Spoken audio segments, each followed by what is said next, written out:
Hello everybody, so for today's Vintage Thursday episode, we're going to introduce you to the latest addition to my little collection of old rusty stuff. Okay, so it's a little bit of a departure from the norm, from the agricultural side, but we're staying with a Massey Ferguson theme. This is a 40 digger. Okay, so it's basically, it's a 135 engine with a 165 back end, obviously then the loader on the front and the digger on the back.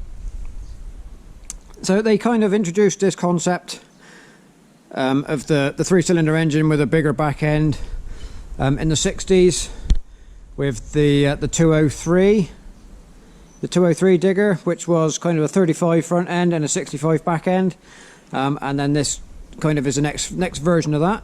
So as far as I can make out, this particular machine is around about 1975.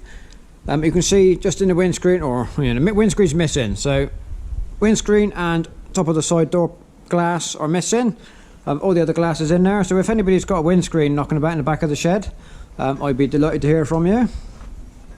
But you can see just in the windscreen there is the remains of a tax disc holder or license plate for overseas viewers. Okay, obviously because the screen is missing, that got wet, I can make out the age just as an old NRED, so that puts us at around 1975-ish. I haven't got the start of the registration number, so I don't know the full number. I don't know any history of it. All I can tell you, as you can see, it's been lots of colours in its life. So it would have started out as yellow, basically the yellow of the transmission housing in there. It has been blue, you can see. It has been green, and then its final colour was a much darker yellow. And those blues and greens and yellows are all over the main body of the tractor. So whether that's company livery and it's changed hands or the company colours changed, I don't know. If anybody knows of a company that painted their machines blue or green, it would be delighted to hear from you. The one thing is, on the back actor, it has only ever been original factory yellow and the final yellow. There is no trace of green or blue on the back actor. So that leads me to believe this is either not the original back actor to the machine, or it has been taken off early in its life, because this machine is quite unusual. As you can see, it's got a full hydraulic top cover, and underneath you can just see it's got the upper lift arms, which on a digger were quite often missing. It was just a pressed plate on the top to carry the seat, but this has got a full lift cover and a PTO, which again is not everyone had a PTO. So one theory we've come up with this machine, potentially it could have either had this back actor removed and a compressor fitted, or some other attachment fitted to the PTO, and then this back actor was not used. The wear in the back actor is not consistent with the amount of wear in the bucket. We'll take a look at the bucket in a minute. This has clearly not been on this machine its whole life, and whether it was new to it and got took off, well, perhaps, I don't know, if it was a compressor was fitted, that seems unlikely that at this point in its life this would still be with it. During all these colour changes, it's pretty unlikely that this would have kept up with it. Another theory is it could have been sold as, a loader with a compressor on, but I've got a feeling it didn't have such a high cab. I think the loader ones had a slightly lower cab, but again, if you know, leave a comment down below. So it could have potentially gained the back actor at a later date. So we'll take a look at the front. So this is a double acting lift rams with a self-leveling front loader. This has got a 4-in-1 bucket, as you can see. Now here is you can see the amount of work this bucket has done. You can see how badly worn it is. It's probably not showing up but the actual base of the bucket is bowed very slightly downwards, and you can see, you know, it doesn't meet up when the bucket is clamped shut. It does leak, but the amount of wear on this bucket leads me to believe it's been used as a loader far more than as a digger. Although, again, you can see here clearly the bucket has not received the greatest amount of maintenance because these bushes are gone. But everywhere else on the loader, the wear, apart from these, there's some wear in these pins down here. It could be just be pins, it could be bushes as well, we don't know, we'll investigate that. That really is the only sign of wear in the loader. Everything else is good, and it's tight enough for a machine of its age, but it looks to me to be too much wear on a bucket for the rest of the loader. So, but I don't know. But again, there's no obvious blue or green paint on that bucket, so again, we don't know if that bucket is original to the machine. So we'll take a look inside the cab. Obviously the door's not in great shape. I'm leaning towards probably it's going to be easier to manufacture a new door than repair this one, because you can see he's broke out. The rust has pushed all this out, and it's not got proper hinges on it, so that's why it dragged. You can see it's been dragging over here. Again, this is not quite sure why this has been bent out. It's obviously had a bit of an accident, and I can assure you this here is quite sharp, and when you bang your knee on it, it's not ideal. So that will end up getting, probably we'll have to heat it and bend it round out of the way back to where it should be. It's not the most comfortable cab to enter. You can see it's quite narrow. There is a grab handle here, but it's a little bit out of the way, so it's not the most convenient cab to climb into. But once you get in here, it is actually enormous inside.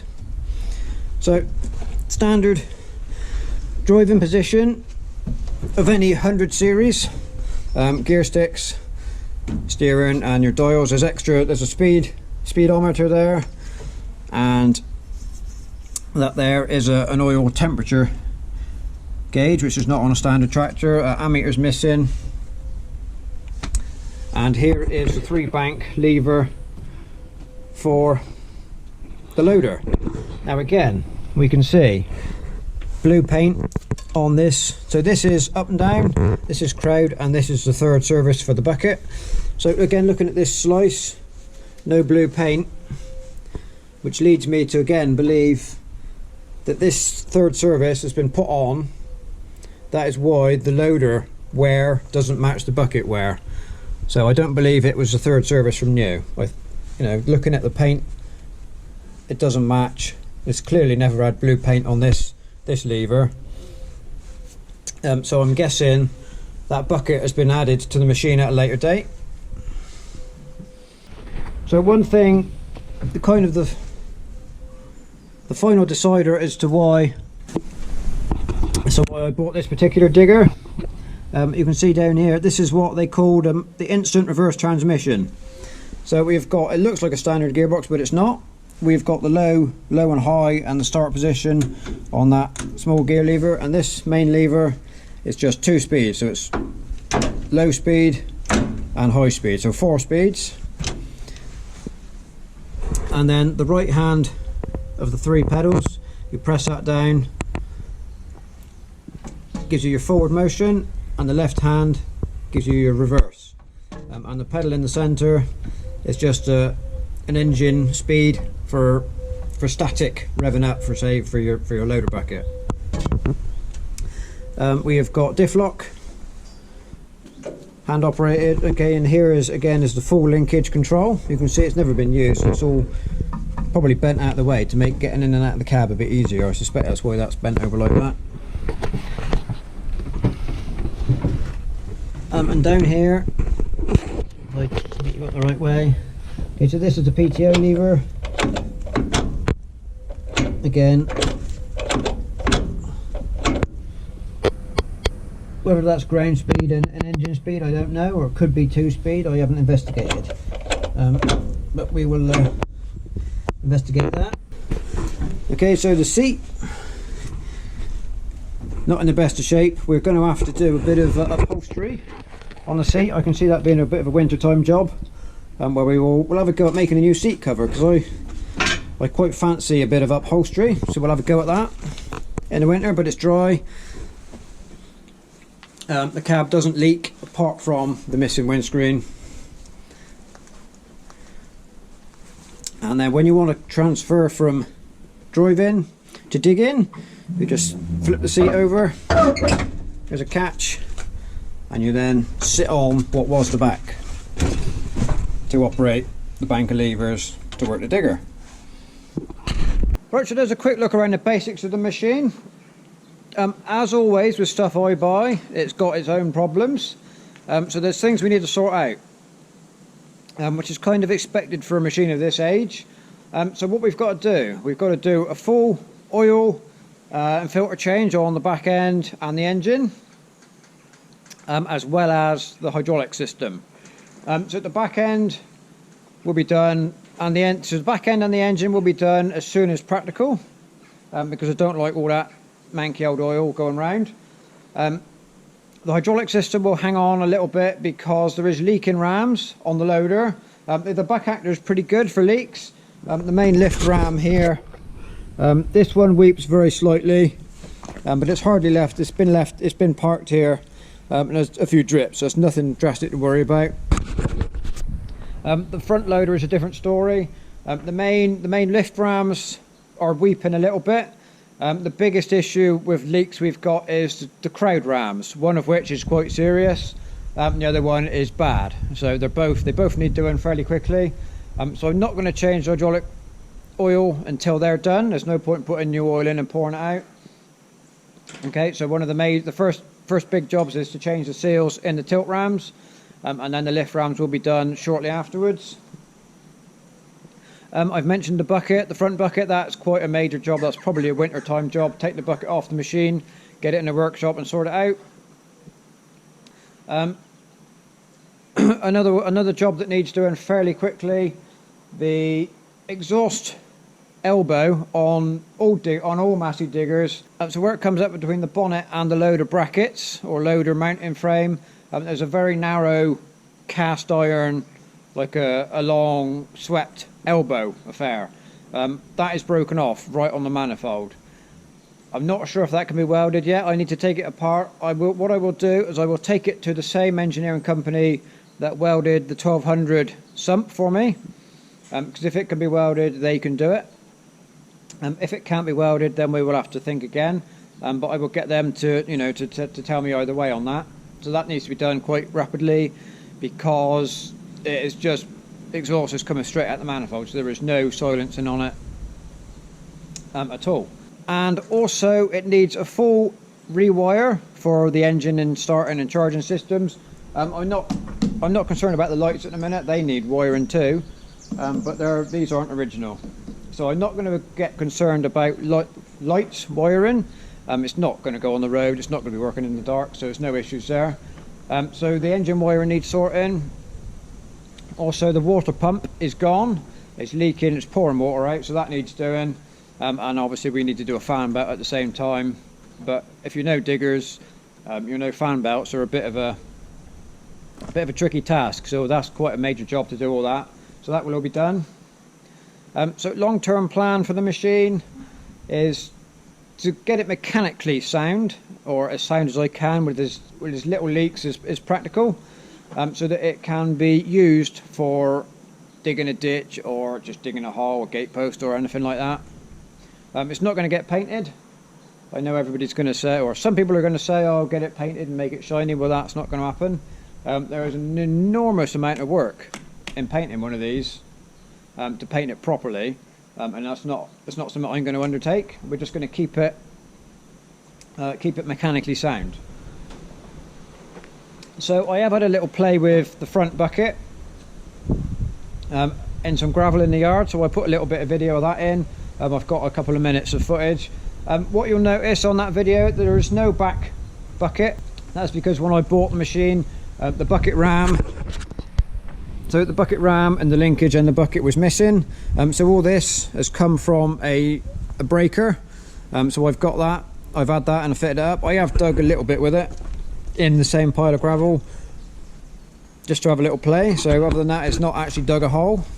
And I have also replaced these hoses for the jack leg because as you can see here, they come from the spool block as steel, and they run as a steel pipe to around about here somewhere, and then it's a little short bit of flexible onto the ram.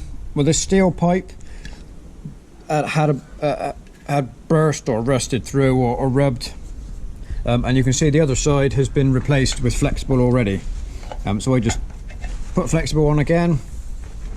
It would have been nice to have another 45-degree fit in there and they would be tucked underneath, but unfortunately when I went to get the pipes made, they only had one fit in, and I was in a bit of a hurry to get it moved, so I had to have one of these. But it's perfectly serviceable, it just doesn't look 100% being stuck up here.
Right, so that is our kind of little introduction to this machine.